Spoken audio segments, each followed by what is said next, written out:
Hello students, कैसे हैं आप लोग। आई होप कि आप बहुत अच्छे होंगे। और आज हम पढ़ लेते हैं बीएससी 5th सेमेस्टर केमिस्ट्री का एक most important topic, ion exchange method क्या होता है और इसके द्वारा सभी लैंथेनाइड्स आयन को किस तरह से आप सेपरेट करोगे। आज सब कुछ इस लेक्चर में कवर करने वाले हैं। एक मोस्ट इंपॉर्टेंट टॉपिक है तो छोड़ना बिल्कुल नहीं है। यूनिट 5th है chemistry of lanthanides and paper second का नाम याद कर लो, rearrangement and chemistry of group elements. चलिए मैं स्टार्ट करवा दूं फिर ion exchange method. Okay sir, आप करवा दो, उसको छोड़ो मत। क्यों करवा रहा हूँ जानते हो ये? क्योंकि ये पेपर में आता है, वरना मैं छोड़ भी देता। बहुत मोस्ट इंपॉर्टेंट टॉपिक है, शॉर्ट क्वेश्चन में आपसे ये पूछा जाता है और ज़्यादा लंबा मैं करवाने वाला हूँ भी नहीं। आयन एक्सचेंज मेथड, ठीक है सर, आप करवा दो, हम पढ़ लेंगे, देख लेंगे क्या होता है आयन एक्सचेंज मेथड। ठीक है भैया, देखो बेटा, इसको करने का तरीका आप डायरेक्टली लिख सकते हो कि यह लैंथेनाइड आयन को सेपरेट करने की एक उत्तम विधि है, लेकिन इस कथा को हम छोड़ेंगे, बाद में लिख लेंगे अगर जरूरत पड़ेगी तो। मेनली पॉइंट पर आते हैं। मेनली पॉइंट पर उतारना किसी को नहीं है अभी, ठीक है। चलिए देखो बेटे, लाइन पे ज़रा ध्यान देना। मेरे पास जो मैं ये लिख रहा हूँ ना, लैंथेनाइड 3+, ठीक है, क्योंकि पता होना चाहिए आपको सभी लैंथेनाइड एलिमेंट की नॉर्मल ऑक्सीडेशन स्टेट +3 होती है। तो लैंथेनाइड 3+, अब इस लैंथेनाइड में सीरियम से और लुटेशियम तक सभी आयन आ गए हमारे, पता होना चाहिए आपको। सीरियम 3+ से और कहाँ तक, लुटेशियम 3+ तक, सारे के सारे मैंने आयनों को Ln 3+ से शो कर दिया, ठीक है। यानी कि जब लैंथेनाइड आयन के जलीय विलयन को, ठीक है, सॉलिड रेजिन से गुजारते हैं। और सॉलिड रेजिन में यहाँ कौन सा लूँगा बेटे, HR लूँगा, ठीक है। कितने लूँगा, 3 अणु लूँगा मैंने इसके भैया। तो मेरे पास सर क्या बन जाएगा, ये बन जाएगा लैंथेनाइड R3 और प्लस के 3H+ मेरे पास क्या हो जाएगा, यहाँ से बाहर हो जाएगा।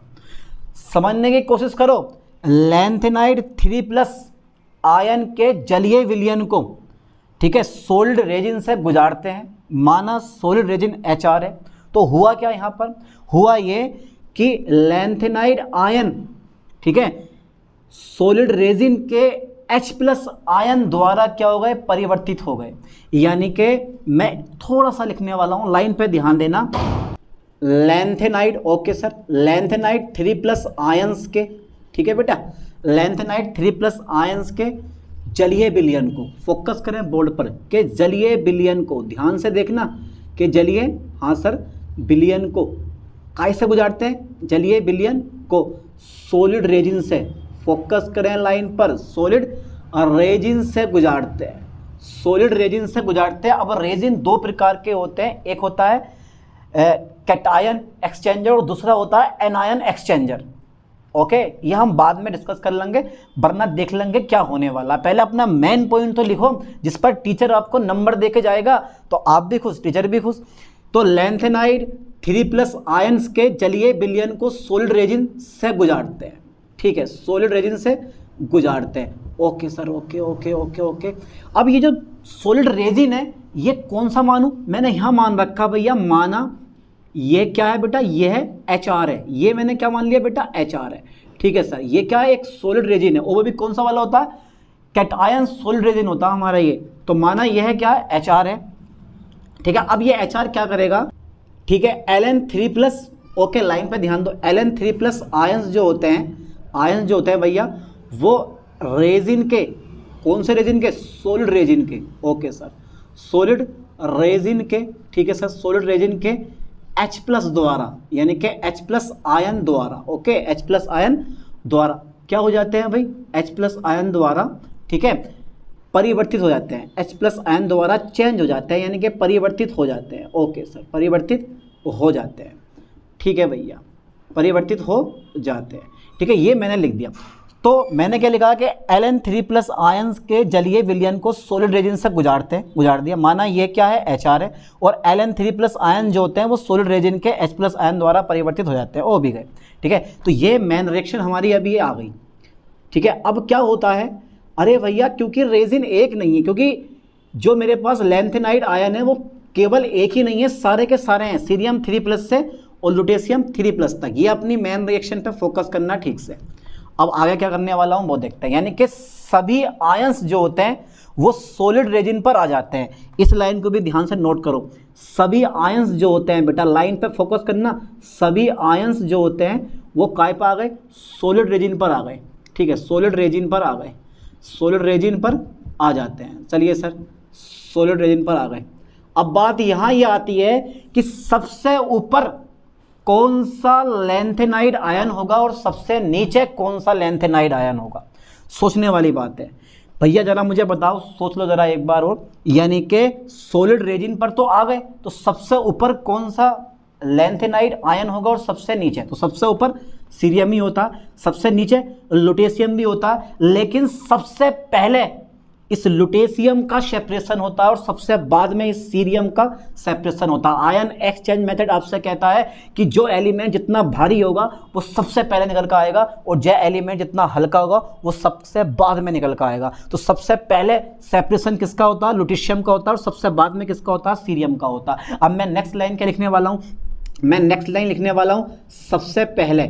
ठीक है, लाइन पे ध्यान देना, सबसे पहले सीरियम 3+ तथा सबसे बाद में, सबसे बाद में, ठीक है सर, सबसे बाद में और लुटेशियम 3+ का, ठीक है, रेजिन के, ओके सर ओके, रेजिन के H+ द्वारा आयन, यानी कि H+ आयन से परिवर्तित होता है। यानी कि सबसे पहले सीरियम 3+ तो सबसे बाद में लुटेशियम 3+ का रेजिन के H+ आयन से क्या होता है, परिवर्तन होता है। ठीक है, ये लाइन लिख दूं मैं, ठीक है, लिख दे रहा हूँ मैं, परिवर्तन होता है, परिवर्तन होता है। Okay sir okay okay.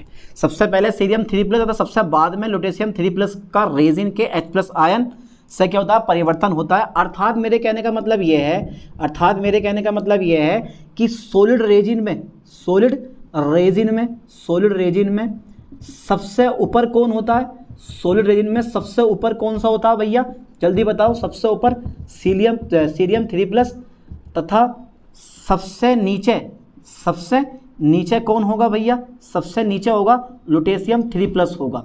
Okay, इस लाइन को समझो और ठीक से याद करो। ठीक है, तो सॉलिड रेजिन में सबसे ऊपर क्या होगा, चलिए मैं लिखवा दे रहा हूँ भैया, सॉलिड रेजिन में सबसे ऊपर क्या होगा। अरे भैया ये मेरे पास कोई सॉलिड रेजिन है, इसमें सबसे ऊपर क्या होगा, अरे सर सीरियम 3+ होगा, और सबसे नीचे क्या होगा भैया, मेरे पास लुटेशियम 3+ होगा। यहाँ पर क्या होगा, लुटेशियम 3+ होगा, बीच में किजबड़ होगी। ठीक है, क्या बोलते हैं, किजबड़ होती है, और इसको बोला जाता है solid resin column, solid resin column, solid resin column होता है बेटा ये। ठीक है, ये क्या होता है, सॉलिड रेजिन कॉलम होता है। अब क्या होगा, सॉलिड रेजिन में सबसे ऊपर सीरियम 3+ बैठा है और सबसे नीचे लुटेशियम 3+ होगा। ठीक है, अब सॉलिड रेजिन से हटाना है हमें इनको। ठीक है, तो रेजिन से इन आयनों को अमोनियम साइट्रेट सिट्रिक एसिड द्वारा, ठीक है, प्रक्षालित करके निकाल सकते हो। ठीक है, अब मैं क्या लिखने वाला हूँ नेक्स्ट पॉइंट में, लाइन पे ध्यान देना बेटे। रेजिन से इन आयंस को, रेजिन से इन आयंस को, ठीक है, किसका यूज मैंने करा, अमोनियम, ये फोकस करना है बेटे इस लाइन पे, अमोनियम, ठीक है सर, अमोनियम, ठीक है, citrate, okay sir, ammonium citrate, और क्या, साइट्रिक एसिड, ठीक है, साइट्रिक अम्ल, हाँ सर हैगा साइट्रिक अम्ल द्वारा, ठीक है, प्रक्षालित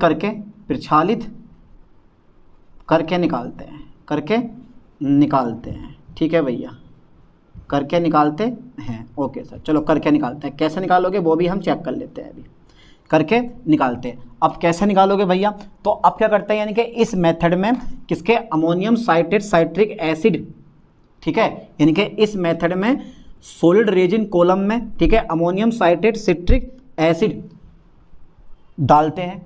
ठीक है, तो सबसे पहले लुटेशियम जो मेरे पास ये है ना, लुटेशियम, जैसे आप ऊपर से डालोगे ना, यहाँ से ये, यहाँ से डालोगे तुम अमोनियम साइट्रेट सिट्रिक एसिड डालते हो, तो सबसे पहले लुटेशियम, ठीक है, संकुल, सबसे पहले लुटेशियम साइट्रेट संकुल बाहर आता है और सबसे बाद में सीरियम साइट्रेट संकुल बाहर आता है। ठीक है, यानी कि निकालते हैं, यानी कि अब मैं यहाँ लिखने वाला हूँ कि इस मेथड में, ओके सर, इस मेथड में, ठीक है सर, इस मेथड में क्या करते हैं हम, यानी कि सॉलिड रेजिन कॉलम में, solid resin, okay sir, solid resin column में, ठीक है, सॉलिड रेजिन कॉलम में क्या करते हैं, ऊपर से, ठीक है सर, हाँ ऊपर से कौन सा, अमोनियम, ठीक है बेटा, अमोनियम, हाँ ठीक है सर, अमोनियम साइट्रेट, हाँ ठीक है, अमोनियम साइट्रेट, और क्या नाम है, साइट्रिक एसिड, ठीक है, लाइन पे फोकस करना बेटा ठीक से, साइट्रिक एसिड यानी कि साइट्रिक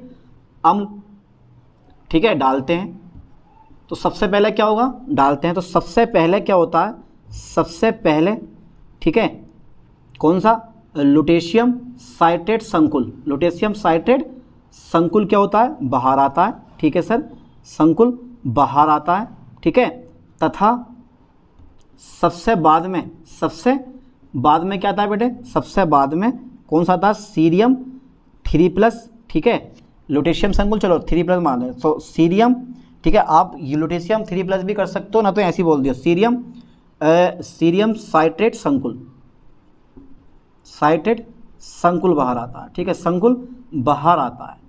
और एक खास बात मैं बता दूं आपको, अगर सीरियम के स्थान पर लैंथेनम है तो लैंथेनम बाहर आएगा, ठीक है, लेकिन अभी मैंने क्या लिया, सीरियम लिया, लैंथेनम की मैंने बात ही नहीं करी है, तो मैंने सीरियम को बाहर कर दिया, सबसे बाद में ये आएगा, सबसे पहले कौन सा आ जाएगा, लुटेशियम आ जाएगा। मतलब भारी आयन का सेपरेशन सबसे पहले होता है, अर्थात मैं यहाँ लिख सकता हूँ, पॉइंट बना के लिख लो आप, भारी आयन का सेपरेशन, भारी आयन का सेपरेशन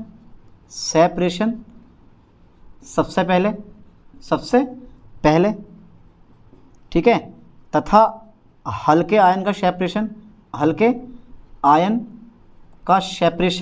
पृथक्करण जो बोलते हैं, जिसको हम सबसे बाद में होता है, ओके, सबसे बाद में होता है। तो ये थोड़ी सी कहानी थी हमारी इसकी, ठीक है, जल्दी यहाँ तक का स्क्रीनशॉट लो, इसके बाद देखते हैं, ले लिया होगा स्क्रीनशॉट ए भैया, ठीक है। चलिए मैं इरेज कर देता हूँ इस चीज़ को भैया, और थोड़ा सा एक रिएक्शन हमारी और आ गई है, तो काफ़ी है, इतना इससे फालतू मत लिख के आना यार, इतना लिखने की ये भी बहुत हो गया मेरे ख्याल से, तो ये भी बहुत हो गया शॉर्ट क्वेश्चन में। चलिए फिर भी लिखवा दे रहा हूँ मैं। और देखो अब मेरे पास जो ये लैंथेनम यानी कि जो मैंने एक कंपाउंड बनाया था LnR3 बनाया था, फिर मेरे पास क्या आ गया, ये आ गया मेरे पास अमोनियम साइट्रेट सिट्रिक एसिड का मेरे पास सल्ट होता है, तो मैंने NH4+ कर दिया, तो अब क्या बन जाएगा, यहाँ से 3NH4R बन जाएगा, और Ln जो है फिर से अगेन आयनों में टूट जाएगा। अब जो तुम्हारे पास Ln3+ होता है ना, वो साइट्रेट आयन से क्रिया करता है, ठीक है बेटा, ये यहाँ पे साइट्रेट आयन से क्रिया करेगा, और जो ये साइट्रेट आयन होता है ना, जो मेरे पास साइट्रेट आयन होता है, वो भैया क्या बना देगा, फिर से अगेन साइट्रेट आयन ये बनाएगा Ln साइट्रेट संकुल,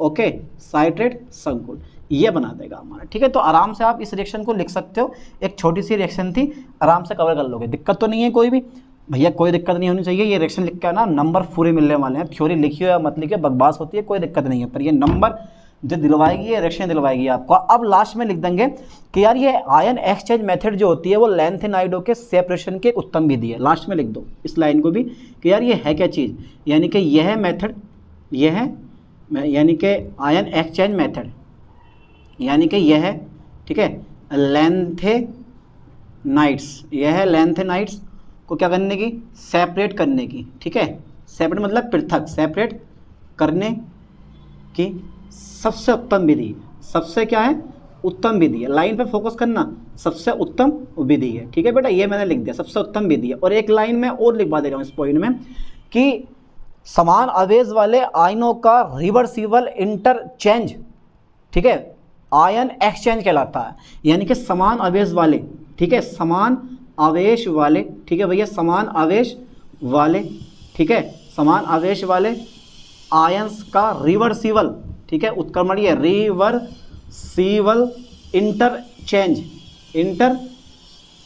ठीक है बेटा, इंटरचेंज क्या कहलाता है, इंटरचेंज, ठीक है, आयन एक्सचेंज कहलाता है, आयन एक्सचेंज कहलाता है, ठीक है बेटा, आयन एक्सचेंज कहलाता है, ठीक है, ये आयन विनिमय आ गया कहलाता है। अब एक पॉइंट में तुम्हें और लिखवा दूँ, इस पॉइंट पर तो थोड़ा विशेष तौर पर ध्यान देना, जो बेटा ये आयन एक्सचेंज होता है ना, ठीक है, इस पॉइंट पर थोड़ा ज़रा विशेष तौर पर हमें ध्यान देना है कि जो ये आयन एक्सचेंज होता है वो होता है, यानी कि ये जो परिवर्तन होता है वो विलयन द्वारा दिए गए आयन और मैट्रिक्स ऑफ सॉलिड एक्सचेंजर के आयनों के बीच होता है, ठीक है, यानी कि मैं लिख दे रहा हूँ कि ये जो परिवर्तन होता है यह परिवर्तन आप चारों लिख सकते हो वरना छोड़ देना, मैं चलो लिख दे रहा हूँ इस चीज़ को। ये जो परिवर्तन होता है वो बिलियन द्वारा दिए गए आयन, ठीक है, बिलियन द्वारा दिए गए आयन। जो मेरे बिलियन डाला था ना, जो मेरे पास बिलियन था लैंथेनाइड, यानी कि लैंथेनम 3+ आयन, Ln3+ आयन का जो जलीय बिलियन था उसके द्वारा दिए गए आयन, जो मेरे पास Ln3+ है, ये परिवर्तन बिलियन द्वारा दिए गए आयन, बिलियन द्वारा दिए गए आयन, ठीक है, तथा सॉलिड एक्सचेंजर, ठीक है बेटा, यानी कि सॉलिड परिवर्तक जिसे बोलते हैं solid resin, solid exchanger, okay sir, solid exchanger के आयनों के बीच होता है, ठीक है, कि आयनों के बीच होता है। अब जो सॉलिड एक्सचेंजर होते हैं ना, ये लाइन पे ध्यान देना बेटे, जो सॉलिड एक्सचेंजर है मेरे, सॉलिड एक्सचेंजर जो होते हैं, ये सॉलिड एक्सचेंजर जो होते हैं वो ऑर्गेनिक कंडेंसेशन प्रोडक्ट होते हैं, ऑर्गेनिक कंडेंसेशन क्या होते हैं, प्रोडक्ट होते हैं, ठीक है, प्रोडक्ट होते हैं, जिन्हें हम क्या बोलते हैं, रेजिन कहते हैं। लाइन पे फोकस करना, जिन्हें रेजिन कहते हैं, ठीक है, जिन्हें रेजिन कहते हैं। अच्छा सर, जिन्हें रेजिन कहते हैं, ठीक है, इसे इरेज कर दिया मैंने, कोई दिक्कत नहीं है, जिन्हें रेजिन कहते हैं। अब रेजिन जो होते हैं ना, टाइप्स ऑफ रेजिन, लाइन पे फोकस करना, टाइप्स ऑफ रेजिन। बेटा ये रेजिन जो होते हैं वो 2 प्रकार के होते हैं। टाइप्स ऑफ रेजिन कितने प्रकार के होते हैं, 2 प्रकार के होते हैं। अब कहोगे सर लेक्चर बड़ा हो गया, 2 प्रकार के होते हैं, बहुत लंबी कथाएं होती हैं इनकी, लेकिन मैंने बहुत शॉर्ट में तुम्हें करवा दिया है, कोई दिक्कत नहीं है। टाइप्स ऑफ रेजिन कितने प्रकार के होते हैं, 2 प्रकार के होते हैं। सर कौन कौन से होते हैं वो भी हम देख लेते हैं। इनको जरा हटा दो। पहला कौन सा होता है मेरे दोस्तों, पहला जो होता है वो होता है कैटआयन एक्सचेंजर, ठीक है, कैटआयन एक्सचेंजर लिख के आओगे मजा आ जाएगा, ठीक है। पहला कौन सा होता है, कैटआयन एक्सचेंजर होता है क्षारीय समूह जैसे, ठीक है बेटा, क्षारीय समूह जैसे हो सकता है मेरे पास क्या हो, NH2O, हो सकता है मेरे पास क्या हो, NHRO, हो सकता है मेरे पास क्या हो, NR2O, हो सकता है मेरे पास क्या हो, NR3+ हो, ETC सब क्या होते हैं, ये कैटायन एक्सचेंजर होते हैं। अच्छा सर सेकंड वाला आ गया एनआयन एक्सचेंजर, यानी कि ऋण आयन परिवर्तक कौन से होते हैं, एनआयन एक्सचेंजर, ठीक है, एनआयन एक्सचेंजर। चलिए ये भी मेरे पास क्या होते हैं, ये भी क्षारीय समूह होते हैं, ये भी क्षारीय समूह जैसे कैसे वो भी हम देख लेते हैं। क्षारीय समूह जैसे यहाँ मेरे पास COO- आयन हो सकता है, ये लुईस होते हैं, लुईस बेस होते हैं, जिनमें इलेक्ट्रॉन पेयर डोनेट करने की क्षमता होती है, यानी कि जितने भी एनायन होते हैं सब लुईस बेस की भांति बिहेव करते हैं। तो COO- आयन मेरे पास हो गया। और सर एक आधा और ले लो, और ले लें एक आधा और भी ले सकते हो, मर्जी है आपकी। चलो ये ETC कर दो, बहुत है, ठीक है। ये सब मेरे पास क्या होता है, कैटायन एक्सचेंजर, और ये होते हैं एनायन एक्सचेंजर। चाहे हो तो लिख सकते हो, वरना यहीं पे लाके इसको छोड़ देना, इतना लिख रहे हो फालतू ही कथा तो लिख देना, कोई दिक्कत नहीं है। जो मैंने मेन पॉइंट है वो पहले लिखवा दिया, ठीक है। चलिए मिलते हैं नेक्स्ट वीडियो में नेक्स्ट लेक्चर के साथ। थैंक्स।